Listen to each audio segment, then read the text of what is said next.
Monseigneur Louis-Armel Pelâtre, assomptionniste vicaire apostolique d'Istanbul, participe à son 6e synode des évêques à Rome. Ce synode sur l'évangélisation, il nous en donne ses impressions et ses réflexions. 6e synode ordinaire des évêques. Depuis que je suis évêque, c'est déjà le 6e synode auquel je participe. Et 4 synodes ordinaires et 2 synodes spéciaux, celui sur l'Europe et il y a 2 ans, celui sur le Moyen-Orient. Moi, je viens de l'actuelle Turquie, qui est l'ancienne Asie mineure, là où a commencé la toute première évangélisation. Il y a eu un âge d'or qui est celui des pères de l'Église, qui a continué assez longtemps. Il y avait une population donc chrétienne assez nombreuse dans ce pays. Jusqu'au début du XXe siècle, ce n'était pas loin d'un tiers de la population. Et aujourd'hui, c'est descendu au-dessous, bien au-dessous de 1%. Alors, comment l'Église peut-elle évangéliser dans une situation pareille?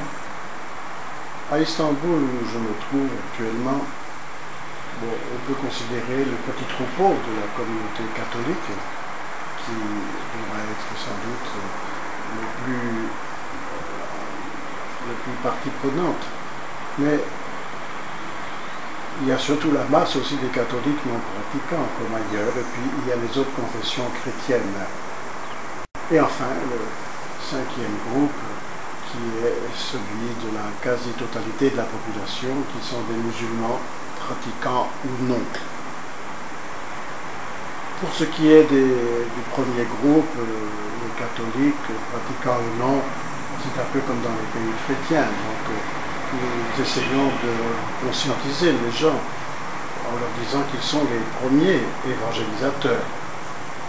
Avec les autres confessions chrétiennes, nous essayons d'avoir ensemble des activités communes tout en évitant le prosélytisme. Mais le plus difficile, c'est le rapport que nous devons avoir avec la majorité, la quasi-totalité de la population qui sont de culture, sinon de pratique musulmane. Avec ces gens, je ne peux pas entrer ici, bien sûr, dans tous les détails, il y a beaucoup de choses qui sont possibles. Pour mon intervention au synode, j'ai voulu faire parler d'une espèce de parabole du royaume de Dieu. J'ai vu cette parabole, donc il y a, pour l'année paulinienne, en 2008-2009, il y avait l'ouverture et la clôture de l'année paulinienne à Tarse, de Saint-Paul. Aujourd'hui, il n'y a plus de chrétiens à Tarse. Mais donc l'évêque du lieu avait bien organisé en collaboration avec la municipalité, donc des festivités qui ont été très intéressantes. Et là, la municipalité avait cru bon d'inviter une chorale interreligieuse. C'est la célèbre chorale d'ailleurs d'Antioche. Là, il y a une communauté chrétienne encore. Et cette chorale comprenait 5 religions, 5 confessions religieuses. Il y a les juifs qui sont encore un groupe là-bas, il y avait les catholiques, les orthodoxes, les musulmans sunnites qui sont la majorité, et aussi une minorité importante, les alévis, nous appelons les alévis. Eh bien, ces 5 confessions religieuses, depuis des années déjà, ont constitué ensemble une chorale de chants religieux. Et tous les membres de la chorale apprennent les chants religieux de l'autre religion. Et j'ai trouvé que c'était là comme une parabole du royaume de Dieu, parce que si on arrive déjà à réaliser des choses comme cela, ça veut vraiment dire qu'on n'est pas loin du royaume de Dieu. Et il y a bien sûr beaucoup d'autres initiatives.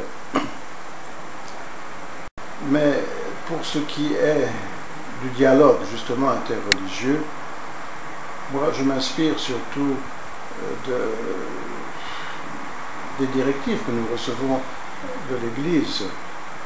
D'ailleurs, dans l'Instrumentum Laboris du Synode, cette situation est tout à fait prise en compte. Et aussi la grande encyclique du bienheureux Jean-Paul II, Redemptoris Missio, qui accepte que dans les circonstances semblables, c'est même la seule façon d'évangéliser. Certains ne comprennent pas le dialogue, ils pensent que ça ne sert à rien. Mais au contraire, lorsque les gens se parlent, lorsque les gens réalisent des choses ensemble, cela veut dire que nous sommes déjà dans une atmosphère de convivialité. Ce qui est le cas donc en Turquie en beaucoup d'occasions. Bien sûr, toute la population n'est pas au courant, les médias ne sont pas très informés de ce genre de choses, mais pour au moins les personnes, les quelques centaines de personnes qui en bénéficient, pour eux, c'est une expérience tout à fait positive. Alors, est-ce que ça veut dire que nous ne pouvons pas annoncer explicitement Jésus-Christ? Ce n'est pas facile, il faut le dire. Mais nous avons quand même des occasions. Par exemple, le catéchisme de l'Église catholique a été traduit en turc, et pas seulement, il y a d'autres publications en turc qu'on peut se procurer. Nous n'avons malheureusement pas accès facile aux médias. Mais je crois que dans d'autres pays chrétiens aussi, les catholiques n'ont pas forcément un accès si facile aux médias donc, publics. En Turquie aussi, il y a des réseaux privés de médias, évidemment, qui ne couvrent pas un aussi grand nombre. Mais aussi, nous pouvons utiliser ce genre de médias qui, je dois le constater, ça coûte très cher d'avoir une télévision, par exemple, privée. Et l'Église catholique n'en a pas. Par contre, il y a des protestants américains qui investissent là-dedans et qui nous demandent aussi d'intervenir.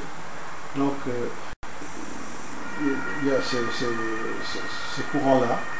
Et je ne perçois pas aussi que ces dernières années, les jeunes en particulier, comme chacun sait, sont très pratiquants de tous les réseaux d'Internet. Et sur l'Internet, on peut trouver en turc, en langue turque et pour des Turcs, beaucoup d'informations religieuses, y compris sur l'Église catholique. Donc, ce n'est pas que toutes les portes nous soient fermées, mais voilà.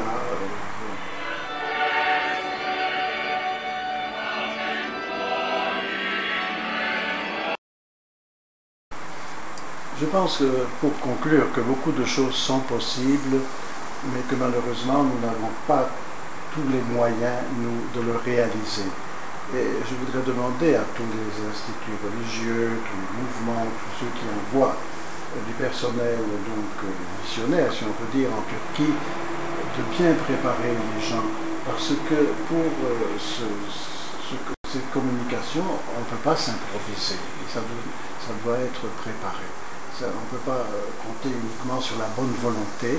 Il faut vraiment une préparation sérieuse.